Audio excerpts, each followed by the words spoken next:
జూబ్లీహిల్స్ ఉప ఎన్నిక తమకు జీవన మరణ సమస్య అని ఓవైపు బీఆర్ఎస్ పార్టీ అనుకుంటూ ఉంటే, మధ్యలో ఎన్నికల గుర్తులు ఒక సమస్యగా మారింది. ఎన్నికల గుర్తులు.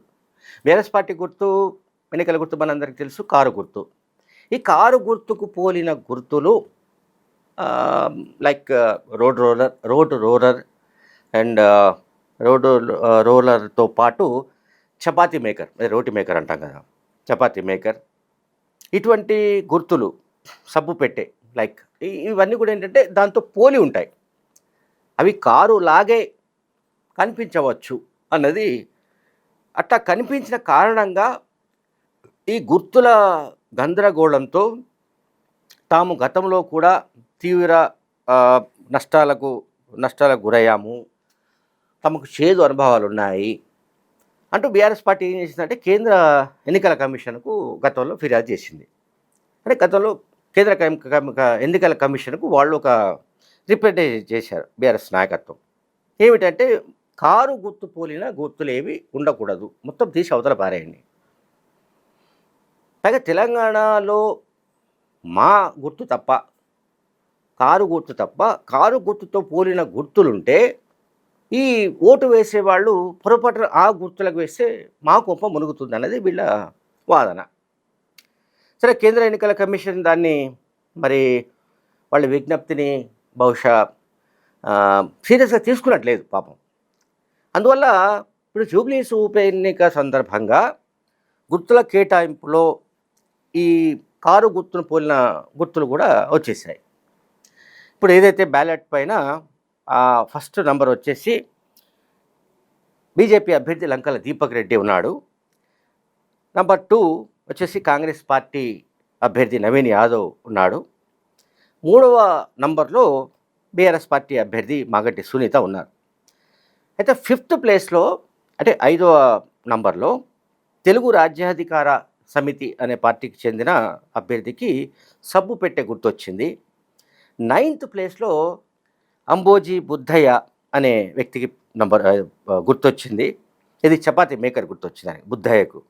అట్లాగే 13th ప్లేస్లో రోలర్ వచ్చింది. Road roller. ఈ road roller and chapati maker ఈ రెండు మాకు తీవ్రంగా నష్టం కలిగిస్తాయి, ఇవి ఎట్లా తొలగించాల్సిందే అన్నది ఇప్పుడు పెద్ద ఆందోళనగా తయారైంది. ఎవరికి? ఈ బీఆర్ఎస్ పార్టీకి. బీఆర్ఎస్ పార్టీ ఈ కాన్స్టిట్యున్సీలో, జూబ్లీహిల్స్ కాన్స్టిట్యున్సీలో బేసిక్గా సింపతి ఫ్యాక్టర్ పైన డిపెండ్ అయి ఉంది. పూర్తిగా సింపతి ఫ్యాక్టర్ పైనే. మాగంటి గోపీనాథ్ సిట్టింగ్ ఎమ్మెల్యే మరణంతో జరుగుతున్న ఎన్నిక కనుక ఆయన భార్య పోటీ చేస్తున్నారు. ఆమె భర్త మాగంటి గోపీనాథ్ మరణానికి సంబంధించిన సింపతి ఫ్యాక్టర్ బాగా పనిచేస్తుందని బీఆర్ఎస్ పార్టీ నమ్ముతోంది. అయితే అదే సమయంలో ఈ గుర్తుల చిక్కు కూడా వచ్చి పడింది. దీని నుంచి ఎట్లా బయటపడాలి అనే దానిపై రకరకాల కసరత్తు చేస్తోంది బీఆర్ఎస్ పార్టీ. బీఆర్ఎస్ పార్టీకి అనేక రకాల చిక్కులు వస్తున్నాయి ఈ ఎన్నిక సందర్భంగా. మామూలు చిక్కులు కాదు, 1 చిక్కు 2 చిక్కులు అంటే కాదు, ప్రతిరోజు ఏదో ఒక చిక్కు వచ్చి పడుతుంది. చాలా చోట్ల బీఆర్ఎస్ పార్టీ నాయకులను నిలదీస్తున్నట్టుగా కూడా కాంగ్రెస్ పార్టీ ప్రచారం చేస్తోంది. అసలు మీరు 10 ఏళ్ల పాటు ఏం చేశారు ఈ కాన్స్టిట్యున్సీకి? మీరు డబుల్ బెడ్రూమ్లు ఎక్కడ నిర్మించారు? లేకపోతే ఇంకా వాళ్ళు ఏవైతే సంక్షేమ కార్యక్రమాలని ప్రచారం చేశారో అవి ఎక్కడ అమలయ్యాయి ఏమిటి అన్నది జూబ్లీహిల్స్ కాన్స్టిట్యున్సీలోని బస్తీల్లో ప్రజలు బీఆర్ఎస్ పార్టీ నాయకులను నిలదీస్తున్నట్టుగా ప్రచారం జరుగుతోంది. అయితే ఇది ప్రధానంగా ప్రధాన స్రవంతి మీడియాలో తక్కువ రావచ్చు. ఎందుకంటే ప్రధాన స్రవంతి మీడియాను కానీ సోషల్ మీడియాను కానీ బాగా ఆపరేట్ చేయగలుగుతున్నది బీఆర్ఎస్ పార్టీ.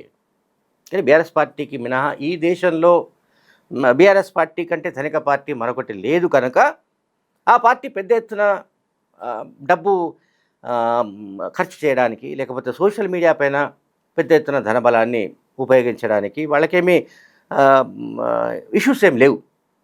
బీఆర్ఎస్ పార్టీకి ఏ రకంగా కూడా సమస్యలు ఏం లేవు. ఇది డబ్బు రీత్యా.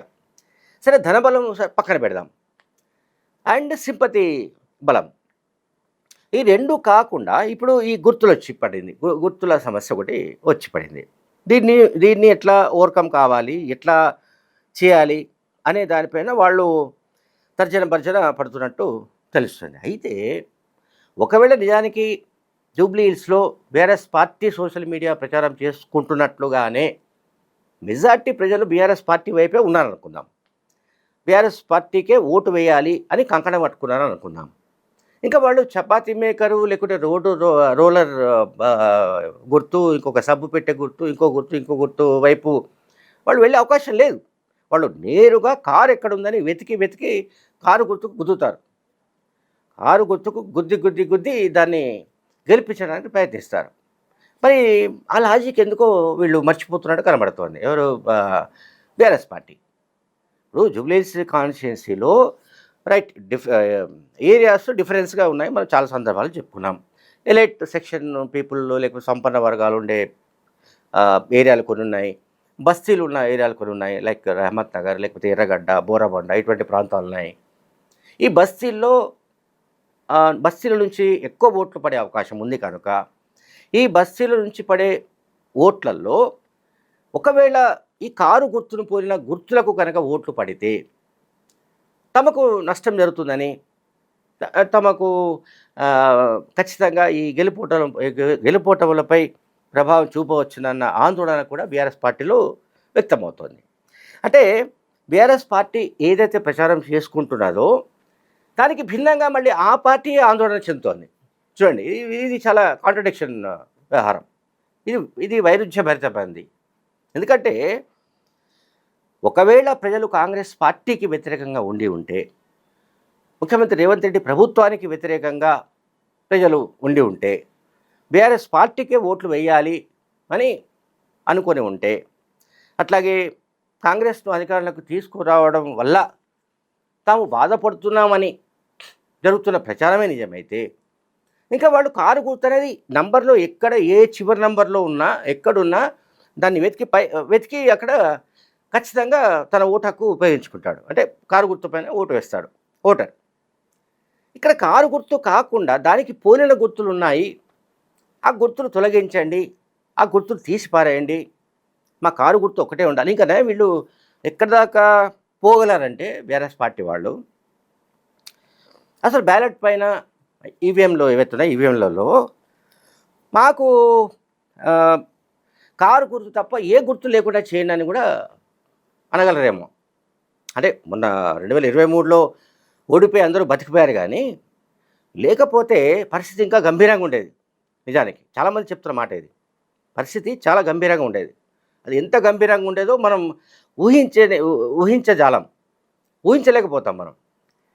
ఎందుకంటే 2023లో ఓడిపోయిన తర్వాతే వాళ్ళు కాస్త కూస్తో మెత్తబడినట్టుగా అనిపిస్తుంది. కొంత అది కూడా చాలా స్లైట్. ఇది వాళ్ళలో అహంకారం ఏమి తగ్గలేదు, అది పక్కన పెడదాం. కొద్దిగా మెత్తబడినట్లుగానో లేకుంటే వాళ్ళు ప్రజలకు దగ్గర అవుతున్నట్టుగా నటించడం ఏదో జరుగుతోంది బీఆర్ఎస్ పార్టీలో.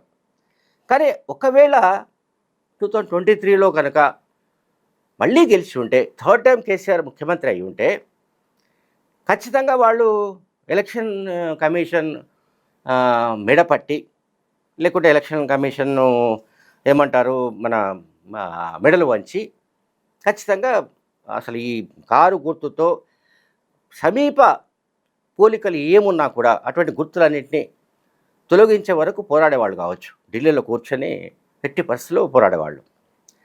సరే, ఆ పరిస్థితి లేదు. ఇప్పుడు వాళ్ళు ప్రతిపక్షంలో ఉన్నారు. అండ్ ఇప్పుడు ఇటువంటివి అంటే గతంలో చేశారు. ఎలక్షన్ కమిషన్ దగ్గరికి వెళ్ళడం, ఫిర్యాదు చేయడం, లేకపోతే విజ్ఞప్తులు చేయడం, ఇవన్నీ జరిగినప్పటికీ కూడా ఆ గుర్తులు అట్లాగే ఉన్నాయి. కనుక ఆ గుర్తులు ఇక్కడ జూబ్లీహిల్స్ ఉప ఎన్నికల్లో కూడా 2-3కి వచ్చాయి. అటువంటి కారు గుర్తును పోలిన గుర్తులు, దాంతో కారుతో ఈక్వల్గా ఉండే గుర్తులు. ఇప్పుడు దీంతో ఎట్లా బయటపడాలి అనే దాని మీద పాపం బీఆర్ఎస్ పార్టీ చాలా కింద మీద అవుతున్నట్టు కనబడుతోంది. అండ్ ఇంకొకటి, ఈవీఎం బ్యాలెట్ యూనిట్స్ పైన అభ్యర్థులకు సంబంధించి కలర్ ఫొటోస్ కూడా ఉంటున్నాయి. ఇది కూడా తమకు నష్టం కలిగిస్తుందని బీఆర్ఎస్ పార్టీ భావిస్తోంది. Thank you very much.